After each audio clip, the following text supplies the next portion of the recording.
ओम शांति।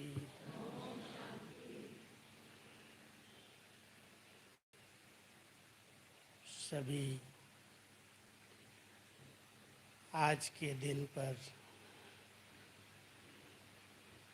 विशेष अपने जगदम्बा माँ की स्मृतियों के साथ उनकी शिक्षाओं को सुनते, धारण करते, उनके प्यार की पालना का सबूत जरूर देंगे। कैसी प्यार की पालना मीठी माँ ने दी है, आज की मुरली से ही समझ में आ गया होगा।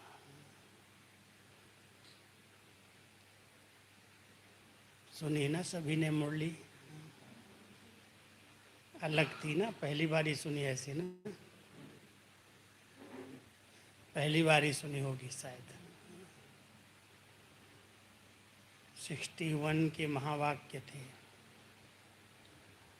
उस समय भी कैसे माया से युद्ध चलती। बाबा कहते हैं चाहे कोई नया है या पुराना है, माया का पहरा सबके ऊपर है।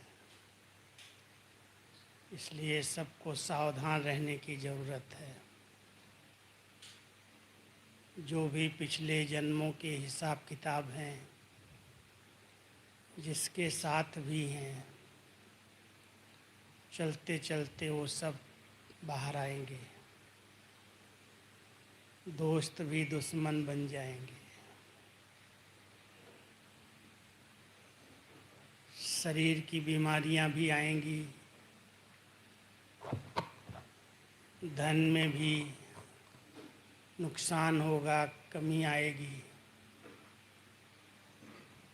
बहुत वैरायटी रूप से माया अपना प्रभाव दिखाएगी।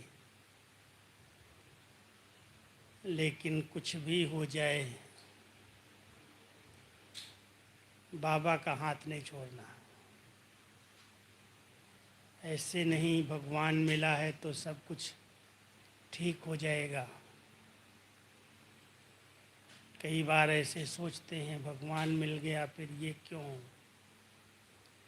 तो आज सभी बातों का उत्तर बाबा की मुरली में है, मम्मा की मुरली में है। बहुत ध्यान से सुना होगा, पढ़ना भी है। बहुत गहरे राज हैं इसके अंदर। मम्मा की मुरलियाँ अधिकतर कर्मों की गति पर चली हैं। कहते हैं कर्म प्रधान है, कर्म जैसा करेंगे वैसा ही मिलेगा। तो तो कोई कोई सोचते हैं इस समय इस जन्म में तो हमने कुछ ऐसा किया ही नहीं, फिर ऐसा मेरे साथ क्यों हो रहा है। लेकिन इस जन्म में नहीं किया तो पीछे तो कुछ किया होगा, कभी तो किया होगा।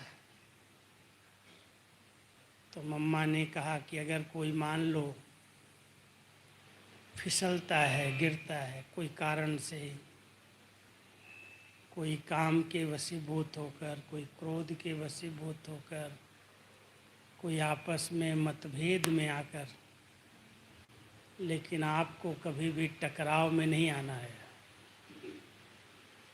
कोई गिरता है तो उसको देख के खुद नहीं गिर जाना, अपने आप को संभालना, सावधान रहना। और अगर आपस में टक्कर खा करके बाबा को छोड़ दिया तो क्या टाइटल मिलेगा? क्या टाइटल था? महामूर्ख। तो मम्मा ऐसे बहुत प्यार से, कितनी अच्छी शिक्षाओं से हम सबका श्रृंगार करती थी। आज से 60-62 साल पहले की वो मुरली थी। ऐसे अचानक जब मैंने कंप्यूटर खोला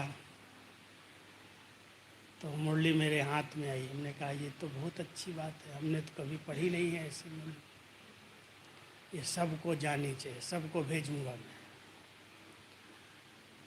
तो आज जब मैं सवेरे की क्लास में सुना रहा था, मैं लुधियाना से आया हूँ, ये तो हमारी अनु बहन जी की विशेष क्या कहें जिद, यहाँ बिना आए नहीं जा सकते हो, कुछ भी हो जाए। नहीं तो डायरेक्ट ट्रेन भी थी, हमारे साथी जो आए थे वहाँ से वो सब डायरेक्ट ट्रेन में गए और मैं दिल्ली से जाऊँगा। इनको जब भी कोई भी बात करेंगी, कृष्णा नगर कब आओगे, कृष्णा नगर कब आओगे। कृष्णा नगर का परिवार तो बहुत प्यारा है और हमारी मीठी मीठी दादी कमलमणि दादी का बहुत स्नेह मुझात्मा से रहा है।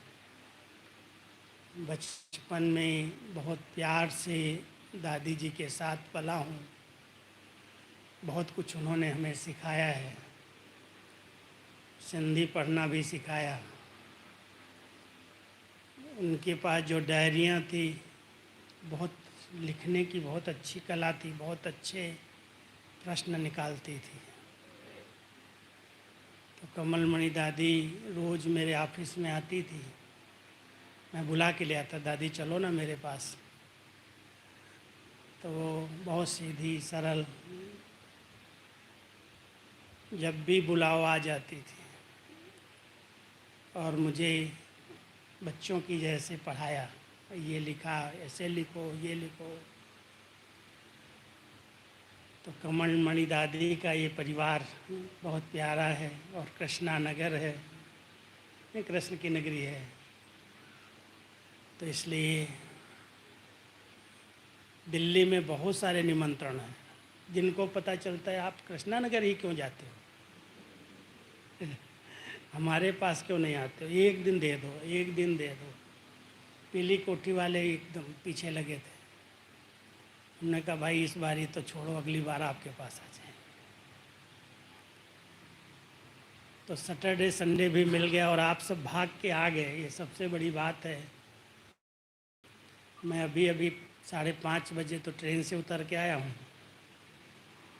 और आप सब यहाँ इतनी लगन से पहुँचे हैं। और विशेष मम्मा का दिन है, मम्मा की बातें, मम्मा की पालना। नंबर 1 मम्मा कैसे गई, इतनी सब दादियाँ, इतने गहरे पुरुषार्थ करने वाली और आत्माएं भी थीं। कई बार बाबा कहते हैं मेरे पास तो धन भी था, मैंने धन समर्पित किया, तब मैं श्री नारायण बना। मम्मा तो एक पैसा भी लेके नहीं आई और धन लक्ष्मी बन गई। धन देवी के रूप में उसकी पूजा होती है। तो क्या ऐसा किया जो मम्मा धन देवी बन गई? बोलो। ज्ञान धन दिया। ज्ञान धन तो आजकल तो उनसे भी ज़्यादा सब बांट रहे हैं। ज्ञान धन तो बहुत लोग बांट रहे हैं ना, चारों तरफ से ज्ञान धन बांटने वाली दीदियाँ भाई बहुत हो गए हैं। लेकिन मम्मा का एक बहुत बहुत गुप्त पुरुषार्थ था। क्या? हाँ जी का पाठ निश्चय पक्का। और नष्टो मोहा। अच्छा भाई लोग बताओ जी। हुक्म ही हुक्म चला रहा है। बाबा ने खास मम्मा की एक विशेषता बताई कि मम्मा इतनी गंभीरता की देवी थी। कभी भी उन्होंने अपना नाम मान शान महिमा कोई चीज़ स्वीकार नहीं की। अगर कोई ने कहा कि मम्मा आपने इतना अच्छा किया, इतना अच्छा पालना दी, इतना अच्छा क्लास कराया, तो मम्मा कहती थी प्रभु प्रसादे। प्रभु ने हमें प्रसाद दिया, वो हम बांट रहे हैं, हमारा तो है नहीं। तो गंभीरता की देवी। कितना यज्ञ लहरों के बीच से क्रॉस हुआ। अभी तो कुछ भी नहीं है। अभी तो सब लोग अच्छा कहते हैं, मानते हैं। उस समय कितना विरोध था। बाबा तो मेलतन में था, बहनों की संस्था, और बहनों के संस्था में जब बहनों ने पवित्रता की प्रतिज्ञा की और शुद्ध अन्न के लिए संकल्प ले लिया, तो बहुत हंगामे हो गए। हर घर में झगड़े हो गए। और ऐसे झगड़े कि ये दादा ने क्या इनको सिखा दिया, कहाँ से ये सब बातें आ गई। कोई शास्त्रों में भी ऐसा नहीं है कि शादी किया हुआ भी कहे मैं पवित्र रहूँगा। रचना कैसे होगी, सृष्टि कैसे चलेगी, ये कौन सा ज्ञान है, कहाँ से आया है। बाबा के लिए बहुत कुछ उल्टा हुआ, बहुत बोला, केस कर दिया, मारने के लिए बार बार प्रयास करने लगे ब्रह्मा बाबा के लिए। लेकिन मम्मा तो देवी थी, पवित्रता की देवी थी, योग की देवी थी, शक्ति थी, दुर्गा थी।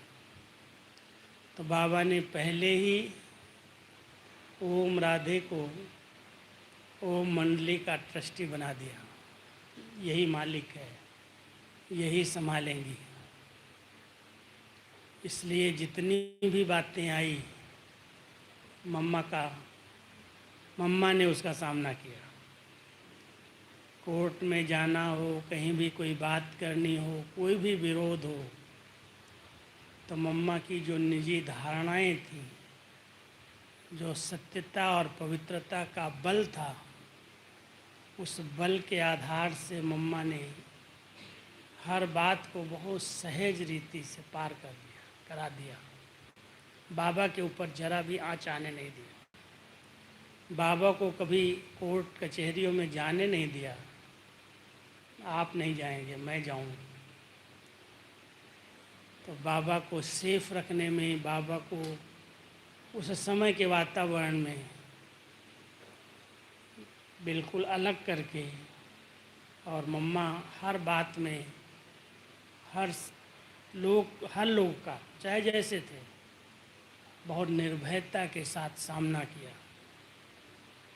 ये जो मम्मा की यादगार में हम सभी नवरात्रियां मनाते हैं, हर देवी की पूजा करते हैं, उस सभी देवियों के लक्षण एक ही मम्मा में थे। वो काली भी थी, दुर्गा भी थी, सरस्वती भी थी, लक्ष्मी तो थी, शीतला देवी भी थी, संतोषी माँ भी थी। जितने आप हम सब देवियों की आराधना पूजा करते हैं, वो सब गुण सब लक्षण उसके अंदर थे। वो अष्टभुजाधारी थी। स्थूल में भुजाएं नहीं थी, लेकिन सर्व शक्तियाँ उनके पास थी। इतने सब बच्चों की बातों को समाना, सहन करना, उनके साथ मिल कर के उनको आगे बढ़ाना। तो मम्मा ने बहुत कुछ प्रैक्टिकल में किया और बाबा के प्रति इतना फेथ, इतना प्यार, इतना विश्वास। ये सत्य वचन है, भगवानुवाच है। ब्रह्मा मुख से जो कुछ निकला उसको मम्मा ने 100% फॉलो करने का प्रयास किया। एक भी मात्रा में प्रश्न नहीं किया कि ऐसा कैसे हो।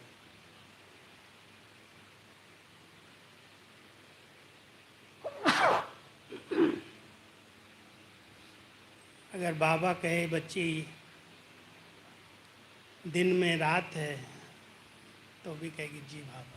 ये कहेगी नहीं बाबा अभी तो सूरज है, अभी कहाँ रात है। बाबा ने कहा उसके पीछे कुछ रहस्य है, कुछ राज होगा, ऐसे नहीं बाबा कहेगा। आज की बुद्धिवान आत्माओं के अंदर कितने प्रश्न उठ जाते हैं, ऐसे कैसे बाबा कहेगा, ये कैसे कहेगा, ये कैसे कहेगा। लेकिन मम्मा का इतना फेथ था, ये सत्य वचन है, ये भगवानुवाच है। कभी भी उन्होंने बाबा की किसी बात में प्रश्न नहीं किया। और अगर कोई पूछ लेता तो कहती क्या बोल रहे हो, भगवानुवाच में प्रश्न उठा रहे हो। कोई कहे बाबा का ये कहने का भाव क्या है, तो मम्मा कहेगी भाव क्या है, भगवानुवाच है, भाव कौन सा निकाल रहे हो तुम। तो आप समझ सकते हो कि मम्मा बाबा के प्रति कितना उनका रिस्पेक्ट होगा। मम्मा मुरली सुनाती थी, हिस्ट्री हॉल है ना पांडव भवन में, अभी तो सोफे आ गए, गद्दियाँ लग गई। उस समय ऐसे ही 2 गद्दियाँ थी। बाबा के आने के पहले मम्मा की मुरली चलती थी। एक गद्दी पर मम्मा होती थी, एक गद्दी पर बाबा आते थे, बैठते थे। और बाबा की बैठक तो देखी है आपने, बिल्कुल सीधी, पीछे टेका नहीं है। तो मम्मा भी ऐसी गद्दी पर बैठती थी और मुरली चलाती थी। और बाबा की खड़ाऊँ पहन के बाबा आते थे। अगर बाबा की खड़ाऊँ की आवाज़ मम्मा सुन ले कि बाबा आ गए हैं गेट की तरफ, तो बाबा के सामने मम्मा एक शब्द भी नहीं बोलती। कितनी भी अच्छी मुरली चल रही हो, कितनी भी अच्छी लहर हो मुरली की, और बाबा भी आके बैठे, कह रहे बच्ची कुछ जो कह रही थी बोलो ना, पूरा करो। बाबा आप आ गए ना, अभी आप बोलो, अभी आप बोलो। इतना रिस्पेक्ट कि बाबा के सामने मैं क्या बोलूँ, मैं तो बच्ची हूँ, बाबा जो बोले। तो मम्मा का बाबा के प्रति इतना प्यार, इतनी श्रद्धा, इतना आज्ञाकारिता, और इतना सब कुछ किया। जो भी कराची में हुआ, हैदराबाद में हुआ, उसमें तो सामना किया ही। लेकिन जब भारत में आए और भारत में जब विरोध शुरू हुआ, उस समय का विरोध अभी तो अगर हो जाए तो शायद इसमें भी कई छट जाएंगे। बहुत ज़्यादा विरोध था। हमारी बहनें जब हापुड़ में सेवा कर रही थी, कुछ आर्य समाजी लोग भड़क गए, कैसे भी करके इनको यहाँ से भगाना है, ये हमारे सनातन धर्म के नहीं हैं, ये ईसाई लोग हैं। बहुत कुछ उल्टा सीधा बोलने लगे। अगर कोई भाई पहुँच गए तो उनका तो बहुत बुरा हाल कर दिया। भाइयों को तो मुंह काला करके, बाल गुटा के, गधे पर बिठा के घुमाते हैं। इतना हंगामा था, आप समझ सकते हो। केस हुआ, कोर्ट में बातें गई, चीफ मिनिस्टर तक बातें चली गई। बाबा ने देखा है तो बहुत बिगड़ता जा रहा है, और एक जगह से अगर ऐसे बच्चे हट गए तो सब जगह यही करेंगे, इसलिए हटना नहीं है। जब हम सच्चे हैं, जब हमारा मार्ग सच्चा है तो डरना क्यों। तो बाबा ने मम्मा को बोला, मम्मा जाएगी, हंगामा बहुत है, जाओगी? हाँ बाबा, जी बाबा। अब मम्मा जब आने का नाम सुन लिया तो और वो भड़क गए कि अभी तो उनकी माँ को ही पकड़ करके और यहाँ से भगाएंगे। उनको क्या पता उसके सामने जाते ही बिल्ली बन जाएंगे। तो मम्मा जब गई तो हापुड़ का जो मकान था ना, वो लकड़ी का मकान, डबल मंजिल का था, लकड़ी का ही था लेकिन ऊपर। तो मम्मा को बहनों ने छिपाने की कोशिश की, भाई इनके सामने नहीं आए, हम लोग सामना कर ही रहे। उन्होंने बिजली काट दी, पानी काट दिया, सब बंद कर दिया, हंगामा बहुत था। तो मम्मा को बुलाया, मम्मा आई, 8-9 बहनें थीं, और मम्मा को ऊपर बिठा दिया दूसरी मंजिल पर जाके, सफ़ेद चादर बिछा करके गद्दी पर बिठा दिया। अभी हंगामा करने वालों ने सोचा कि इनको माँ को ही पकड़ना है आज। गाड़ी लेके आए, ट्रक लेके आए, सारा सामान, और इन सब बहनों को बिठा के दिल्ली छोड़ के आए। हापुड़ नज़दीक है ना यहाँ से। तो दरवाज़ा बहनों ने बंद कर लिया डर के मारे। उन्होंने तो बहुत जोश में थे, दरवाज़ा तोड़ दिया, और दरवाज़ा तोड़ करके 5-6 उसमें से जो थोड़ा दादा लोग थे वो चढ़े ऊपर, ढूंढने लगे मम्मा को। और ढूंढते ढूंढते, हंगामा करते करते जब ऊपर पहुँचे तो मम्मा योग में बैठी थी, और बहुत मुस्कुराते हुए, आओ बच्चे, ऐसे कह के, ऐसे सफ़ेद चादर बिछी थी, सबको मम्मा ने बिठा दिया और चुपचाप बैठ गए। मम्मा उनको दृष्टि देती रही, कुछ नहीं बोली, न वो बोल सके न वो बोले। मम्मा दृष्टि दे सिर्फ योग की। लेकिन मम्मा की दृष्टि में इतनी शक्ति थी, जो करीब कहते 10-15-20 मिनट वो ऐसे शांति में बैठ गए, उठे ही नहीं, कोई बोले भी नहीं कोई। तो नीचे जो ग्रुप हंगामे वाला था वो तो और चिल्लाने लगा, जोर करने लगा, क्या हो गया, हमारे लोगों को इन्होंने जादू लगा दिया, कहीं बांध दिया, क्या किया। बहुत हंगामा नीचे होने लगा। जब बहुत हंगामा हुआ तो ऊपर से वो चुपचाप उठे जो बैठे थे, और नीचे आके कहते हैं, भाई ये ब्रह्मा कुमारियाँ कैसी भी हो मैं नहीं जानता, लेकिन इनकी माँ तो साक्षात देवी दुर्गा है। उसने तो हमारी जबान को ही लाक लगा दिया, बोलने नहीं दिया, एक शब्द भी हम नहीं बोल सकते उसके आगे। सब के सब भाग गए, कोई नहीं बचा हुआ, पूरा हो गया खेल। इतनी शक्ति थी, आप समझ सकते कैसा योग होगा, कितनी शक्ति होगी, जो ऐसी आपदाओं के बीच में, ऐसी परिस्थितियों को बीच में मम्मा ने कोई युद्ध नहीं किया, कोई गाली गलौज नहीं किया, कुछ बोला नहीं, सिर्फ योग पावर को यूज किया। पवित्रता का बल तो था ही, ऐसी पवित्रता की देवी थी जो कोई भी अपवित्र आत्मा सामने नहीं आ सकती थी। पवित्र होगी तो फट से गोदी में आ जाएगी, चुंबक थी। हमारे लोग के घर में मम्मा 1960 में आई थी, तो मैं उस समय तो बहुत छोटा था, गोदी में ही था, 4 साल का था, इसलिए मुझे वो याद नहीं है। लेकिन हमारे पिताजी, चाचा जी, माता जी सब मम्मा को निमंत्रण देके बुलाया था गांव में, और गांव भी इतना छोटा, जहाँ कोई लाइट नहीं, कोई साधन नहीं, कोई सुविधाएं नहीं, फिर भी तैयारी कराई। Latrine bathroom temporary tin seat लगा करके बनाई। 35 दादियाँ आई साथ में। अब 35 दादियाँ गांव में पहुंच गई। बहुत धूमधाम से बैलगाड़ियाँ सजाई गई, और बैलगाड़ियों में सजा के पूरी शोभा यात्रा निकलवाई। शोभा यात्रा करके पिताजी को बड़ा निश्चय था, बहुत नशा था, वो तो गांव-गांव में ढोलक लेकर के सब जगह प्रचार करके आए, अरे साक्षात दुर्गा माँ, सरस्वती माँ माउंट आबू से हमारे गांव में पधार रही है, जिसको मिलना है, जिसको उनका भाषण सुनना है, सब आ जाओ। बिना माइक के 500 लोगों की सभा इकट्ठी कर, और मम्मा ने उसके बीच में भाषण किया। इतनी सरल, इतनी मिलनसार, इतनी मात्र स्नेही। तो चाचा जी कुमार थे, बैचलर थे, वो बहुत पक्के थे, और पिताजी शादीशुदा, हम लोग बच्चे हैं उनके साथ। तो चाचा जी बहुत प्योर थे, लेकिन बहुत शर्म करते थे बहनों के सामने जाने में। वो सुनते थे कि सब लोग मम्मा की गोदी में जाते हैं, तो उन्होंने संकल्प किया, मैं कभी मम्मा की गोदी में नहीं जाऊंगा, बहन की गोद में मैं नहीं जाऊंगा, तो कुमारी है। और पिताजी वगैरह लक्ष्य रखा था कि मम्मा आई है तो हम गोदी में जाएंगे, मम्मा की स्नेह लेंगे, प्यार लेंगे।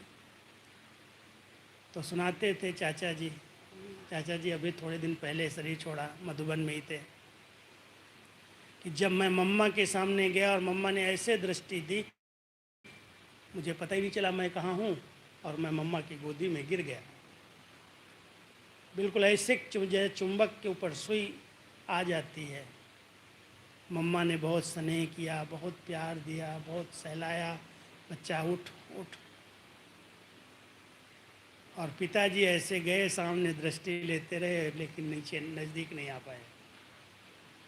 ये प्योरिटी की परसेंटेज में जो अंतर है, वो अंतर मम्मा की दृष्टि से पता चल जाता था। इतनी प्योर, इतनी शुद्ध, जो चुंबक की तरह उसका ओरा था, उसका आभा मंडल था, इसलिए सबको खींचता था। ऐसे ही नंबर 1 नहीं बनी है, तपस्या की, योग बल को जमा किया। मम्मा की बाबा की मुरली को कई बार पढ़ा रोज, और रोज 2 बजे उठ करके बाबा से डायरेक्ट बातें की। और बाबा भी कभी कभी किसी संदेशी के तन में वहीं पर आ गए कमरे में ही, और मम्मा को बहुत कुछ सिखाया। मैंने भेजा है, शायद सुनाया कुछ, मम्मा की विशेषताओं के साथ भेजा मैंने। आलमाइटी ने कैसे राधे बेटी से बातें की है।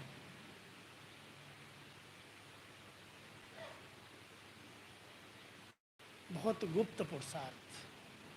हमारा पुरुषार्थ दिखावे वाला नहीं चाहिए। कई लोग दिखावे का करते हैं। बैठ गए योग में। एक भाई था ना, मधुबन में आया, वो ऐसे चलता था जैसे बड़ा योगी है, पैर भी ऐसे उठा उठा करके रखता था, ऐसे दृष्टि देता था।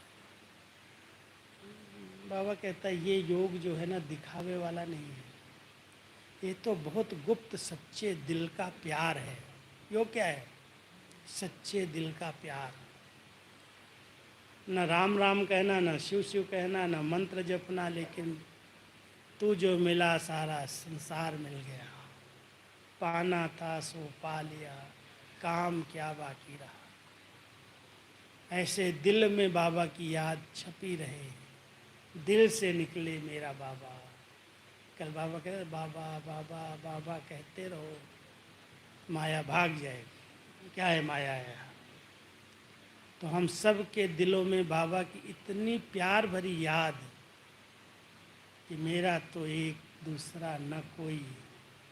ऐसी एक व्रतता, ऐसी सतीव्रता, ऐसी पिताव्रता मम्मा बन करके रही। सेकेंड नंबर में फिर दादी प्रकाश बनी।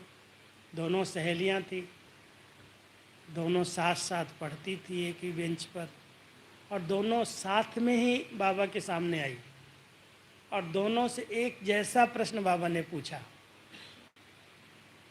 दोनों को देखा। मम्मा तो सुंदर बहुत थी, श्रृंगार बहुत करती थी, जेवर बहुत पहनती थी, डांस भी करती थी, कॉलेज में नंबर 1 थी डांसर, वीणा बजाती थी। तो देखते ही बाबा ने पहचान लिया, यही तो राधे है, नाम भी राधे था। तो बोला राधे, और दादी का नाम रामा। राधे और रामा आई हैं, तुम लोग शादी करोगे? सीधा ही प्रश्न। कुमारियाँ हैं, कुछ पता नहीं मुझे क्या बाबा पूछेगा। शादी करोगी? चुप। किससे करोगी? पैंट सूट वाले से करोगी या पीताम्बरी से करोगी? पीताम्बरी से करोगी या पैंट सूट वाले से? अब उनकी परीक्षा थी, वो फट से बोल दिया, मैं तो पीताम्बरी से करूँगी। क्योंकि दादी को श्री कृष्ण का दर्शन हुआ था, साक्षात्कार हुआ था, मम्मा को कुछ नहीं हुआ। लेकिन दोनों ने एक धक से निर्णय कर लिया कि हमको तो पीताम्बरी से करना, हमको तो उसी की बन के रहना है। और बाबा ने सारा ही संपत्ति ट्रस्ट बना करके उनके आगे समर्पित कर दिया। कभी कभी बाबा हंसते हुए कहते थे, बच्ची तुमने मेरे पर बाद में समर्पित हुई हो, मैं तो तुम्हारे ऊपर पहले समर्पित हो गया, सब कुछ समर्पित कर दिया। और वंडरफुल बात यह है, जो कोई भी ट्रस्ट के अंदर अपने लौकिक को नहीं रखा। ये नहीं कह सकते कि बाबा ने अपनी संपत्ति अपने बच्चों को दे दी, उनको ट्रस्टी बना दिया। बाबा की बेटी थी निर्मल शांता दादी थी, बहू ब्रजिंद्रा दादी थी, बेटा नारायण था, और भी थे संबंध में। कोई एक भी ट्रस्टी में, ओम मंडली के ट्रस्ट में कोई नहीं था। मम्मा थी, दादी प्रकाशमणि थी, दादी शांतामणि थी, शांतामणि दादी की एक और बहन थी, दीदी मनमोहिनी थी, 3 माताएं और 4 कुमारियाँ। ट्रस्ट बन गया, सब कुछ समर्पित करके। एक बार भी नहीं पूछा बच्चों ये खर्चा कहाँ किया, कैसे किया। 14 साल तक कितने प्यार से यज्ञ चला, पालना हुई, और मम्मा उसकी मुखिया बन के गई।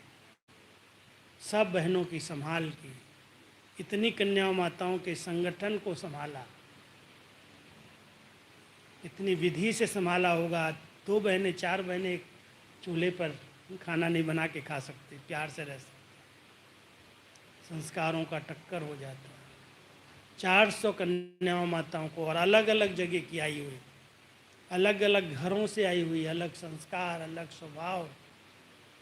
अब मम्मा उसकी मुखिया है, सबकी सुनी, सबकी समाई, सबको बहुत प्यार की पालना दी, तब संगठन 14 साल तक एक रहा। तो आप सब समझ सकते हो माँ कितनी दयालु, कृपालु, रहम दिल, विशाल दिल, बड़ी दिल वाली होगी, तब इतना संगठन बना, मजबूत हुआ। शरीर का पेपर आया और 45 साल की उम्र में 24 जून 65 को मम्मा आ गए।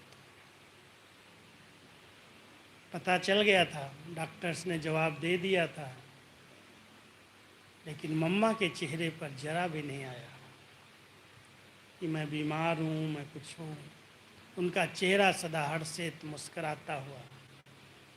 लास्ट दिन, जिस दिन शरीर छोड़ा, मम्मा के हाथों से बगीचे का पहला अंगूर, पांडव भवन में अंगूर लगाए थे, बगीचा है ना कुटिया के पास, वो अंगूर पहला निकला था। और वो बाबा ने कहा बच्ची सबको खिलाओ। तो दादी मम्मा ने अपने हाथों से सबको अंगूर दिए। और उस समय हमारे लौकिक पिताजी वहीं थे। वो सारा दृश्य उन्होंने देखा, मम्मा कैसे अव्यक्त हुई, और अव्यक्त होने के बाद बॉडी इधर पड़ी है, रखी है हाल में, और बाबा की धड़ाधड़ मुरली चल रही, जरा भी शोक का वातावरण नहीं। आप समझ सकते हैं संस्था की मुखिया गई हो, क्या हाल होता होगा। लेकिन बाबा ने इतना बच्चों को एक आंसू बहाने नहीं दिया। बच्चे प्यार तो सबका होता है, लेकिन कोई भी आंसू नहीं बहाएगा। मम्मा तो कहीं जाएगी नहीं, मम्मा तो यहीं है। और बड़ी माँ तो तुम्हारे सामने बैठी है। ब्रह्मा बाबा बड़ी माँ बन गया, ये तो छोटी माँ थी, ये तो संभालने के लिए थी।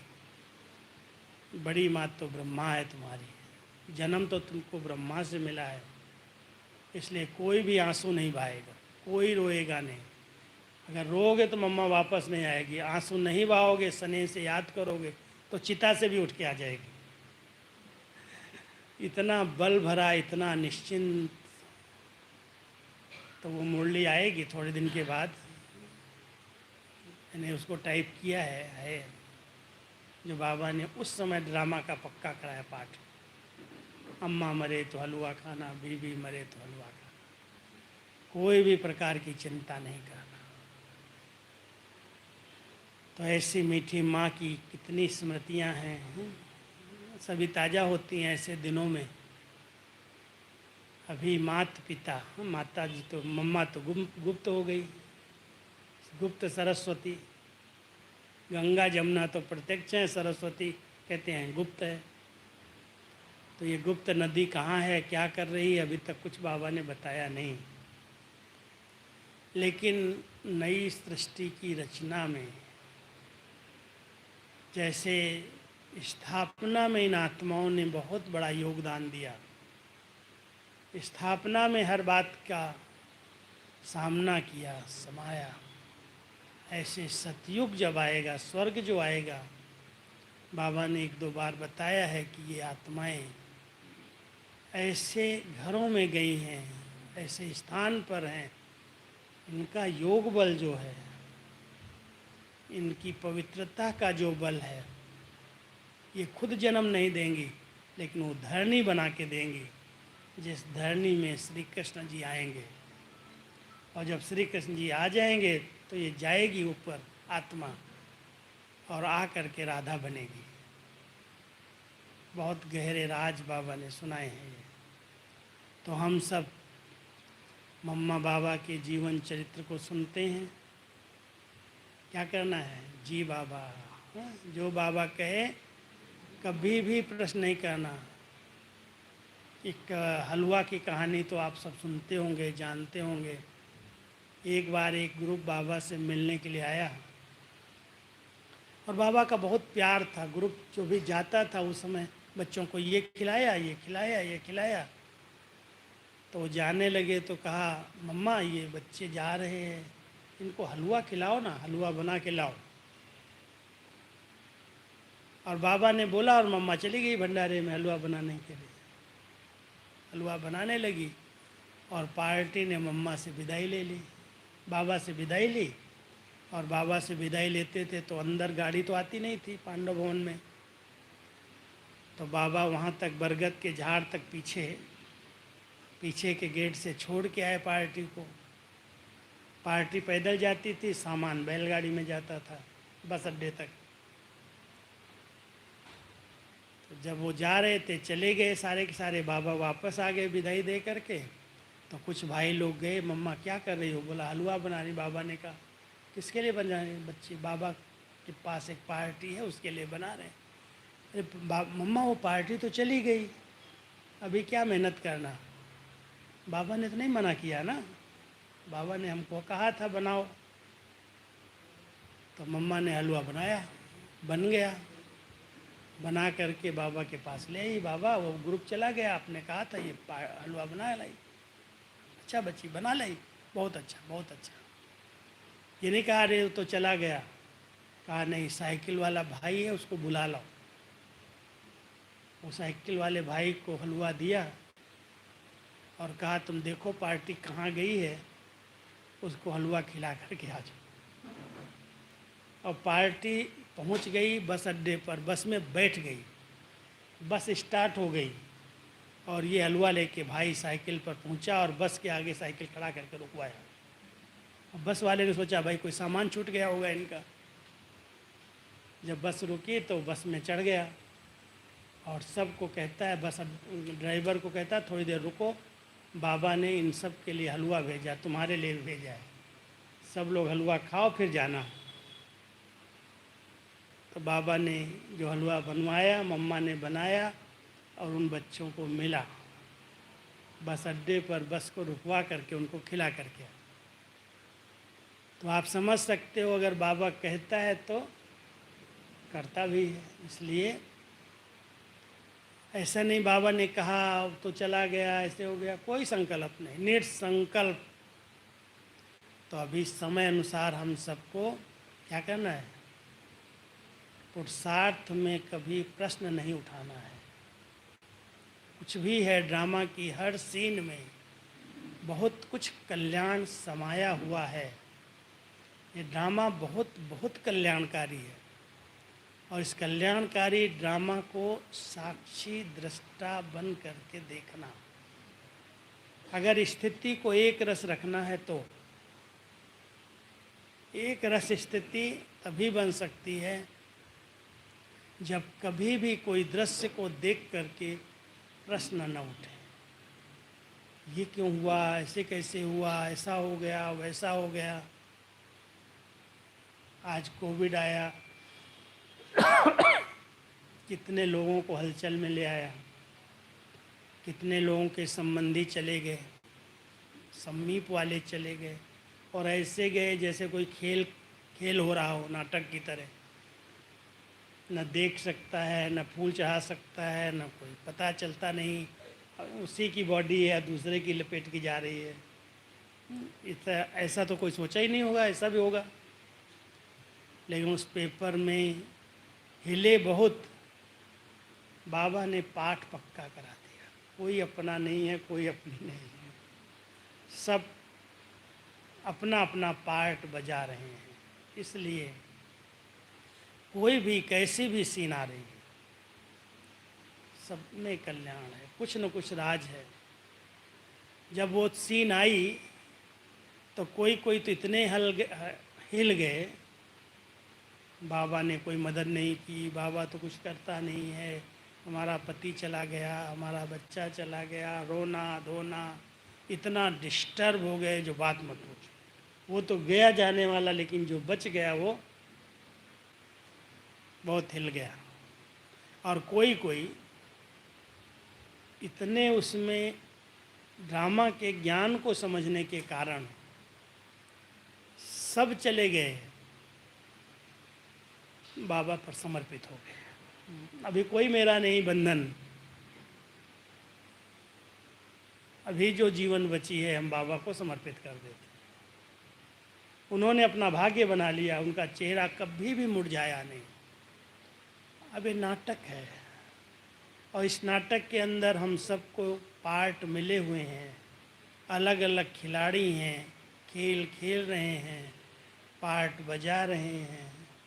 लेकिन ये मेरा है, मेरा पति, मेरा बच्चा, मेरा संबंधी, ये हो गया तो जहाँ मेरापन आएगा वहीं पर दुख और अशांति आएगी। इसलिए बाबा का ये महामंत्र सबको पक्का करना है, बाबा ये सब तेरा है, ये सब तेरा है, ये सब तेरा। जिस दिन तेरा कहोगे ना, उसमें बहुत हल्के हो जाओगे। तो अभी समय अनुसार अंतिम समय है, सबके हिसाब किताब चुकता होने का समय है।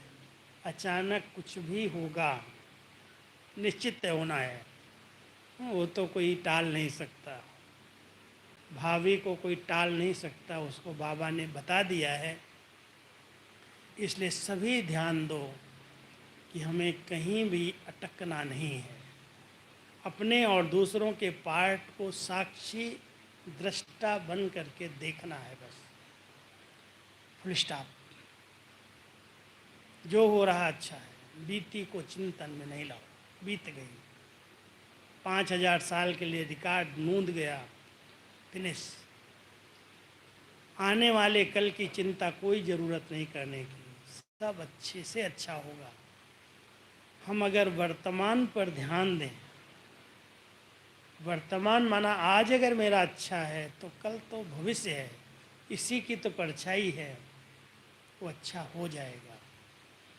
इसलिए जो कुछ बाबा ने दिया है, तन मन धन समय संकल्प श्वास शक्ति, अंदर से दिल से बाबा ये सब तेरा है, तूने मुझे संभालने के लिए दिया है, मैं संभाल रहा हूँ ट्रस्टी बन के, इसको मैं व्यर्थ नहीं करूँगा, इसको मैं बढ़ाऊँगा, लेकिन इसमें अटैचमेंट नहीं रखूँ, कहीं पर भी मेरेपन का अभिमान ना आए।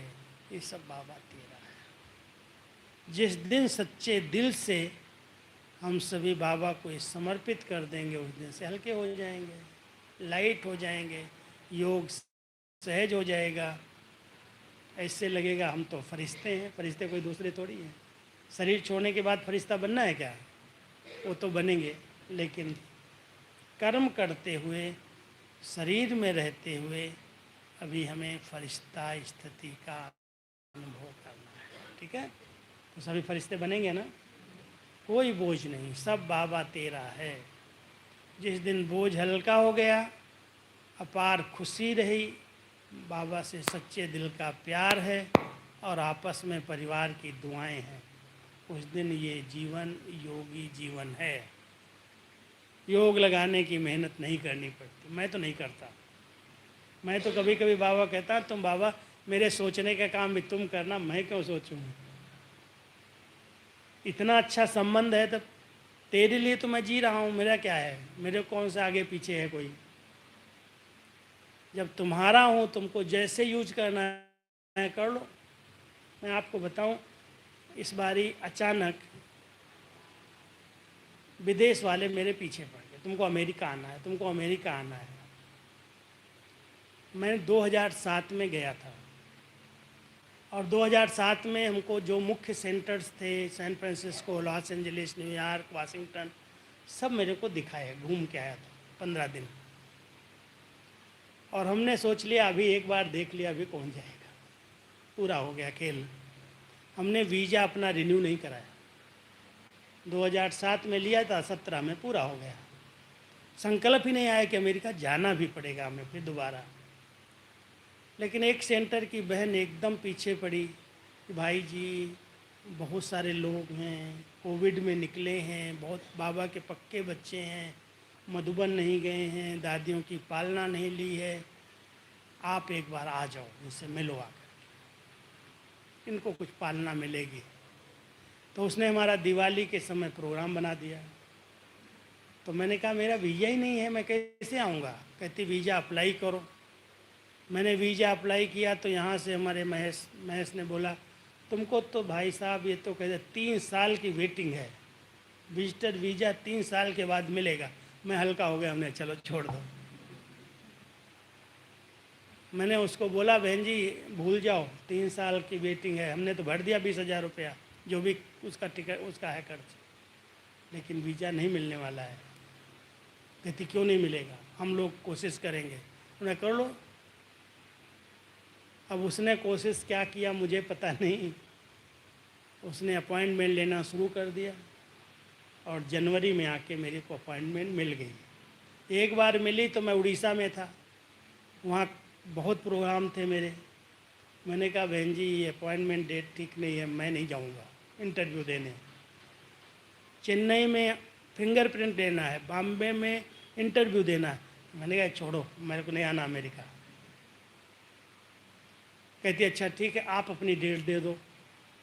फिर मेरे से डेट लिया, हमने कहा ये डेट मेरी खाली है, और उसी डेट में उसने वीज़ा लिया और चेन्नई में मैं गया, और उसने देखा और देख करके मुझे 10 साल का ठप्पा लगा के दे दिया, मिल गया वीज़ा। अब मैं जाने लगा तो सबके संकल्प चलते हैं, इतनी दूर जाएंगे, 15, 17, 18 घंटा प्लेन में बैठेंगे, कोई एक साथ तो होना चाहिए ना। मैं क्यों सोचूं मेरे साथ होना चाहिए, मैं तो नहीं सोचता।